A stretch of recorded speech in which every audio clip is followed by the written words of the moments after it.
Hello, Internet. It's time for an additional Wednesday's serial. This time, I want to talk about the Squadron Supreme.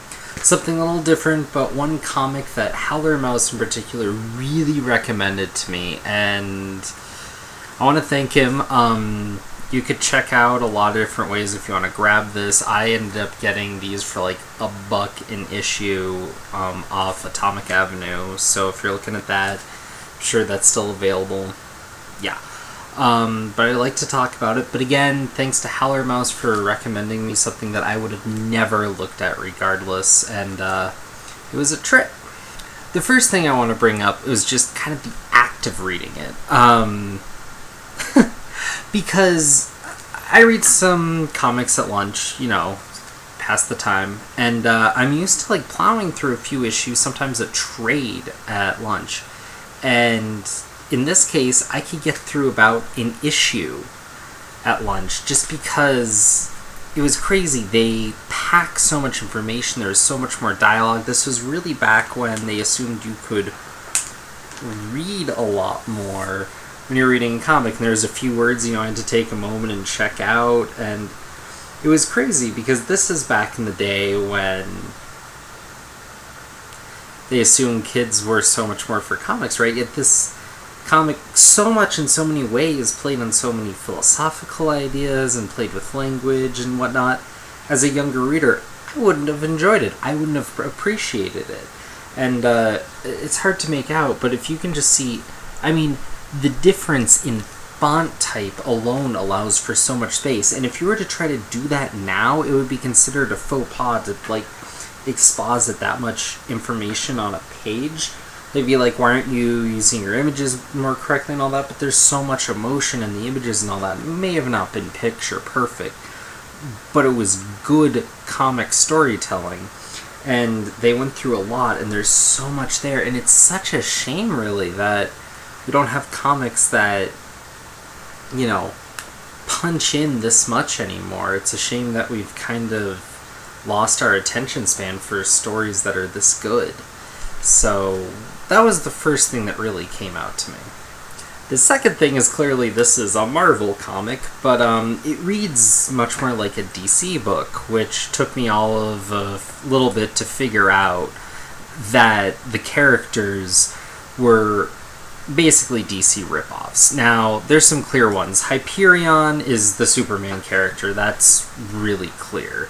Nighthawk, who kind of disappears after the initial and comes back, is clearly the Batman-esque character, though not as much as some of the other ones. Power Princess is Wonder Woman, and as much as I enjoyed the character, the naming, I wish they'd given her a little cooler name, because that seemed kind of lazy. Amphibian was Aquaman. That was interesting because they kind of play off the idea of him feeling useless and then him coming back and him having objections, and it's really interesting to see that. The Wizard is Flash. They really play off the family ideal. That's good. Dr. Spectrum as the Green Lantern really is closer to an older Hal Jordan. Very clean-cut, very this way, but they play with an interesting guilt trip and play down his power level a little, which is nice. The Golden Archer's Green Arrow has one of the most pivotal plot points, which we'll go over later. Lady Lark as Black Canary. Okay. Now, one that I didn't get at first, and I actually had to ask, was Tom Thumb, who's the genius of the team, is actually a midget and plays a very pivotal role, is considered the Atom equivalent, which I didn't see. He's played as just a super genius, and they never do much more with him than that, and I really feel he's more of an original character. Maybe he's supposed to play as the Atom, maybe I just don't know the older Justice League as well, but there's that. The Blue Eagle is Hawkman, whatever. Arcana is Zatanna, whatever, and there's a couple others, but it was just interesting to see these allusions, but for me it didn't do as much because I'm not as familiar with the Justice League as maybe I should be. But it was still really interesting to see that kind of interplay and understand that this is kind of like an Elseworlds Justice League story, except in Marvel, which only really played into the whole Marvel thing once, where, just for canon's sake, so you know, this is not in the 616, this is an alternate world, and they do intersect with the 616 Captain America issue, which I did not read, but sounded kind of interesting, but I didn't care that much. Probably a decent issue, but it's understood to not be, the general Marvel universe, just, licensing, basically. So the basic premise is that the heroes of the world are tired of just kind of setting out fires and dealing with supervillains as they come. Instead, they institute what's called the Utopia program, in which they're going to take care of crime, poverty, disease, and hunger in the world within a year. And so they start instituting this. In doing so, they lose some members right off the bat who are against the morality of the whole issue, which is interesting to kind of have that foresight, but it really plays on what this comic is really about. And so you see a bunch of heroes trying to do good, but some of them seeing that that's not their place. And then from there, things start to get a bit more interesting. Now, there's a few great issues that are just morality plays their own, but the series really starts to take off and really kind of hits a niche of its own once the behavior modification machine is introduced, which is something Tom Thumb creates that I wish they had worked it a little differently, but what it is essentially is you strap someone to this machine and then you tell them something, then their behavior is modified so that is their ultimate truth, essentially. They will live according to what you say. So they have this preamble that they read to criminals to say, you'll respect human life, you'll be a better person, and all that. And also a little bit to say that, you'll treat the Squadron as superior, respect, that sort of deal. So that way, if there's ever anything, they can just issue them a command and they'll do it, which is, they play on the morality of that, is saying that they essentially made them their slaves, but however, these criminals end up being happier because they end up being productive members of society. But the real wrinkle comes in earlier, when the Golden Archer proposes to the Lady Lark, Black Canary equivalent, and she just rejects him. So he kind of gets her into one of these machines and says that you will love me, and then she's brainwashed to the point where he's annoyed with her. She's on him all the time and all this, and he quickly regrets and hates the fact that the machine was invented and holds it against the Squadron Supreme after he's kicked out, saying that he was at a low point, but the fact that the machine was around was part of the fault, and he wants to bring them down for that, which is kind of this weird turning point in the series. Another one that happens is there's the Institute of Evil, which is just a series of villains, not necessarily, though, and somewhat based on some known villains, and right after taking care of them, the Squadron essentially turns them into new members because they need more manpower. And these are the ones that I talked about that were slaves that are actually happy in the long run for the most part, though some of them eventually have some misgivings that leads to a final battle, of course.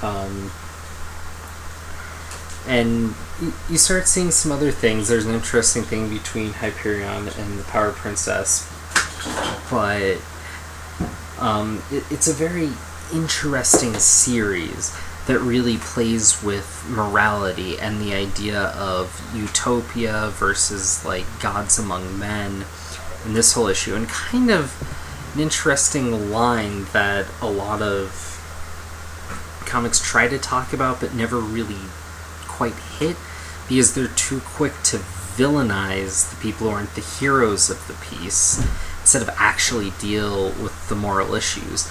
And that is the greatest thing about this comic, is that it actually addresses the issues and actually deals with death. And when characters die, it doesn't feel like a cheap cop-out or something. It feels like the story moves forward and it creates problems for the other characters that are left and forces them to deal with a world without that character.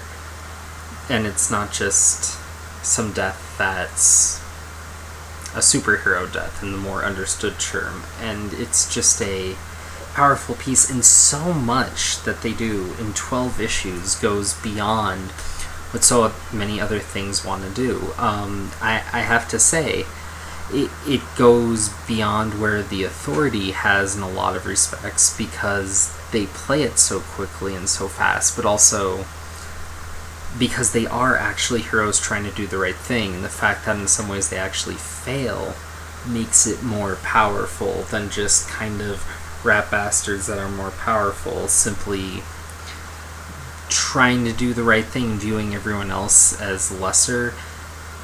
Actually seeing superheroes do that is a more compelling story because it's written so well.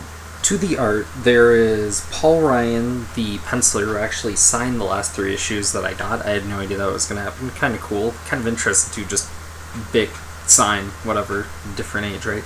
And then Sam De La Rosa was the inker, and Christy Sheely, I'm sure I'm saying that wrong, was the colorist. All names I hadn't heard before, but they do decent art. I mean, nothing's standing out as, the most incredible of the time or anything, but it's all beyond serviceable. It's all very in-house, as the art was in the time. And that's another thing too, is this was coming out in 1986, so of course I didn't hear about when it was coming out because I was busy being not born yet for most of it.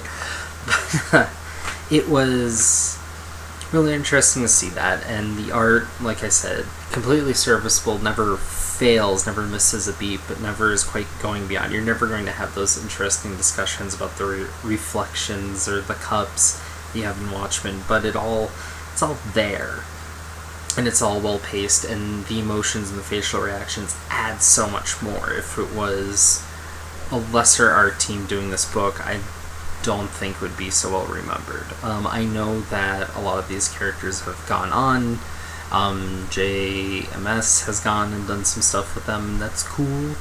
I don't know if that's good or not. I know there's a couple other issues. Like I said, there's that Captain America tie-in. Apparently there was some stuff with Thor that happened to some of these characters prior, and there's some sort of special that followed this that I was unaware of. But these 12 issues on their own stand out pretty well. There's just one little blip that really ties into the Captain America story that is easy to gloss over. The sort of thing that you have to learn to do when you're a comic reader, because you can't read every frackin' comic. So I'm just trying to say, if you're looking for a comic that is going to be a good longer read, something a little more politically influenced, I definitely recommend looking into this one.